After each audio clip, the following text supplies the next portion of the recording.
Dan ini ada kita lihat beberapa aktivitas yang menyebabkan ini, jadi kita bisa lebih waspada nih. Nah, salah satunya adalah membiarkan anak-anak bermain bersama tanpa prokes. Contohnya tidak memakai masker, setelah main tidak cuci tangan, kemudian tidak menjaga jarak. Juga bisa karena kegiatan berkumpul tanpa prokes juga. Melakukan liburan, piknik, atau jalan-jalan di tempat yang ramai. Dan bila ada yang dengan kita ortu itu salah satunya adalah orang tua yang bekerja di luar, kemudian datang di rumah, tidak bersih-bersih dulu, langsung cium ataupun bermain dengan anak-anak. Jadi mungkin itu yang harus dijadikan waspada ini.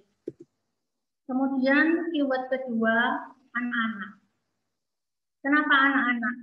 Terutama kita, memang kita punya anak sekarang sedang bersekolah. Itu juga selain itu juga kasus sekarang itu bertambah untuk anak-anak, baik yang terinfeksi saja ataupun yang meninggal. Terakhir saya baca itu 12% nasional. Jadi anak-anak meninggal persentasenya. Kemudian yang harus kita waspadai ialah bahwa anak-anak itu terinfeksi dengan gejala yang ringan. Jadi seperti flu, batuk pilek, tapi hal ini bisa berkembang langsung. Jadi gagal nafas akut juga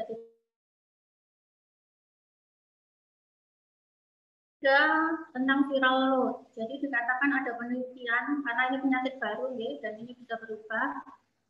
Dikatakan bahwa viral load anak-anak itu lebih tinggi daripada dewasa. Jadi artinya bahwa mereka bisa membawa virus itu lebih banyak daripada dewasa, dan kemudian mestinya untuk menularkannya juga lebih besar. Dan yang ketiga adalah belum adanya vaksinasi untuk anak-anak sampai sekarang. Nah, ini yang terpenting peran ortu. Kalau saya bagi menjadi tiga, apa peran kita di masa ini? Yaitu satu, kita harus mengenali, harus waspada, dan harus mengedukasi. Jadi mengenali dulu, kenali apa? Jadi kita harus kenal apa gejalanya COVID.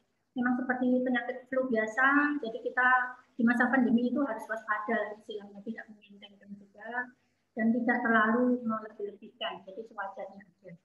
Jadi salah satunya adalah demam, batuk, pilek, nyeri tenggorokan, sakit kepala, bahkan yang sekarang itu bisa ada keluhan pencernaan seperti mual, muntah, diare, lemas, dan yang paling parah adalah adanya sesak nafas.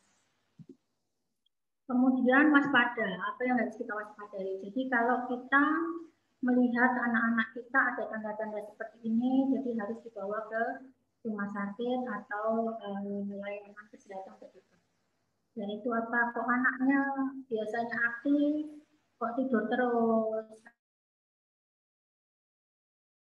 Kita lihat kalau anak-anak kita kan lebih dari 5 tahun ya, jadi dianggap cepat nafasnya, dan tanda bahaya itu kalau nafasnya lebih dari sama dengan 30 kali per menit. Kemudian ada cekungan di dada, ini biasanya untuk bayi-bayi ya. Kemudian juga ada ibu-ibu, bapak-bapak punya oximeter bisa digunakan.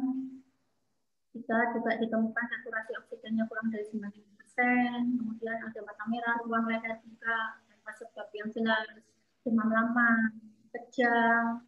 Kemudian anaknya kok tidak mau makan, apa itu makan minum, matanya cepu, kencing berkurang, dan yang parah adalah terjadi penurunan kesadaran. Jadi ini harus kita waspada dan harus dibawa ke rumah sakit atau layanan kesehatan terdekat.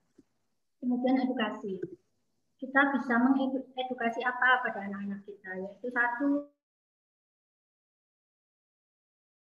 yang beredar di luar itu sama. Jadi mereka tetap harus di rumah, kemudian harus menggunakan masker, terutama jika pergi ataupun berinteraksi dengan orang lain. Harus menjaga jarak, kemudian mencuci tangan dengan benar. Ini saya akan dengan anak-anak betul. Dan ini yang penting juga, ini tugasnya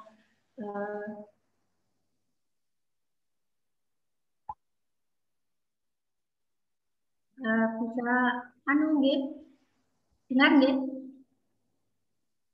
dengar Internetnya kok kayaknya bermasalah.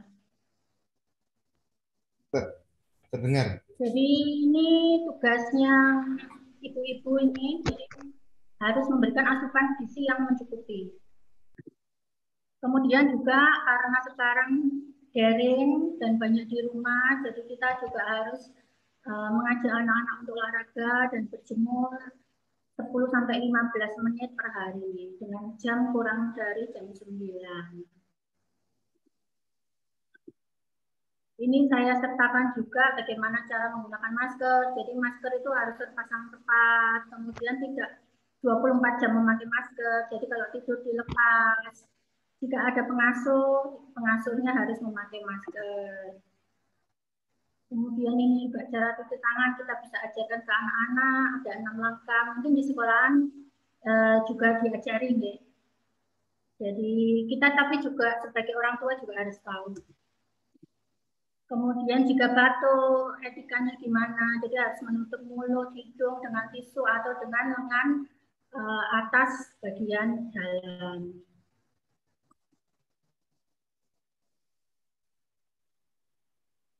Selain itu ini juga tugasnya ibu-ibu ini disentuh seperti gagang pintu, kerang, saklar, meja, kursi, bisa dengan campuran air sabun atau desinfektan yang khusus yang sekarang banyak dijual di toko-toko.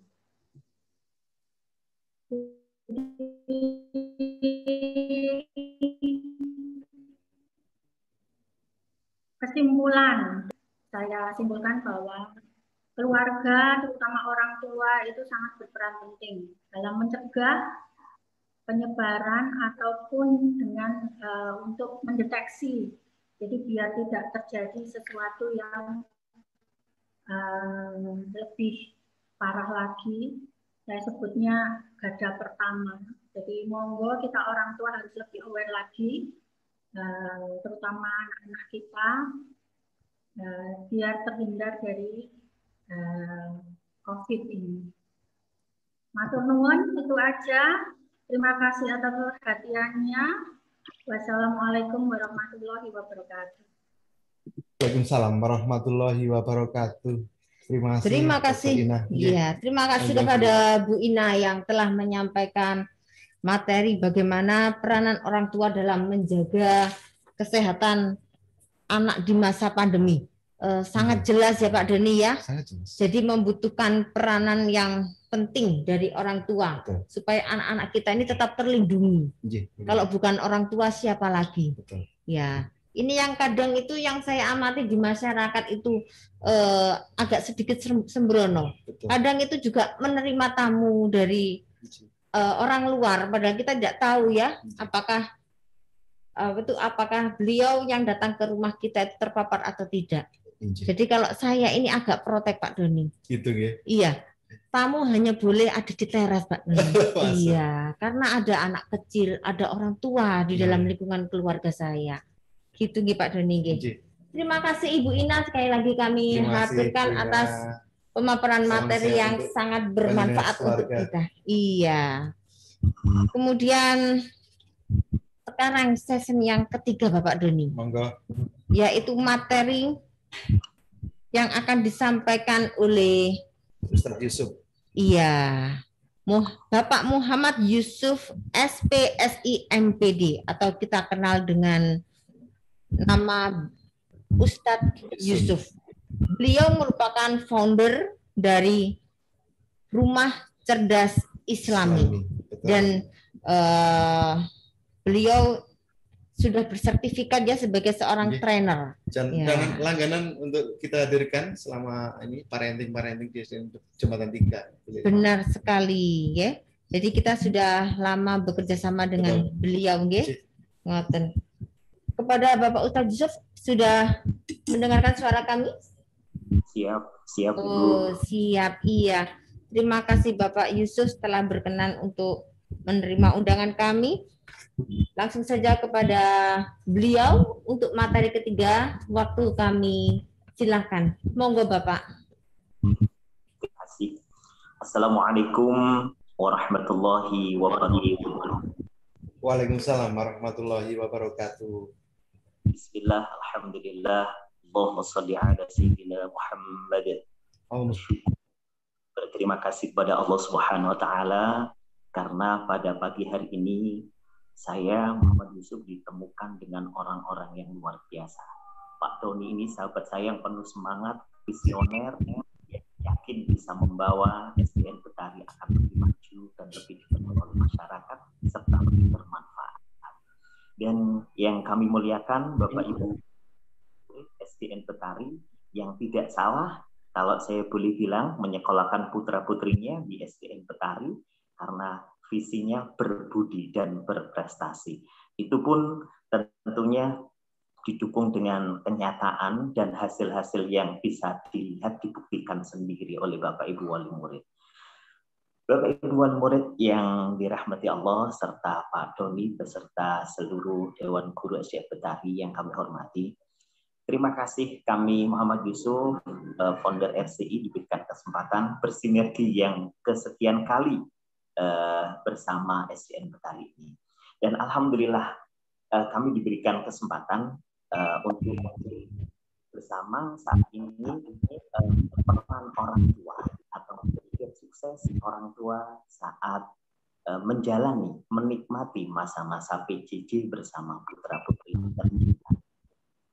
Bapak dan Ibu rahimakumullah, orang tua tentunya tidak hanya berfungsi sebagai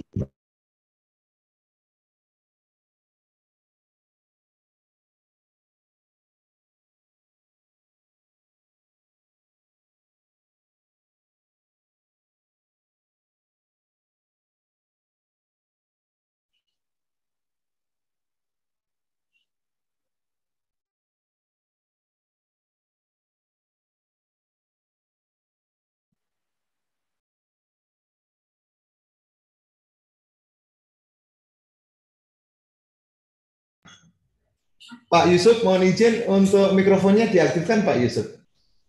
Mikrofonnya bisa diaktifkan, mungkin tidak sengaja. Mantap. Mohon maaf lahir batin.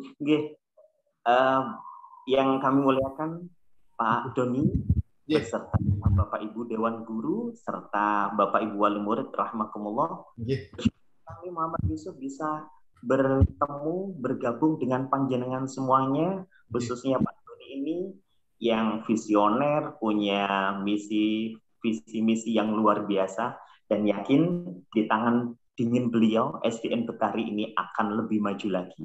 Mohon doa restu, Ustaz. Mohon doa restu. Luar biasa. Dan untuk Bapak Ibu wali murid, saya mengatakan panjenengan semuanya tidak salah menyekolahkan putra-putrinya SDN Betari. Ini adalah pilihan yang tepat karena putra-putri kita akan dibawa menjadi generasi-generasi yang berbudi dan berprestasi.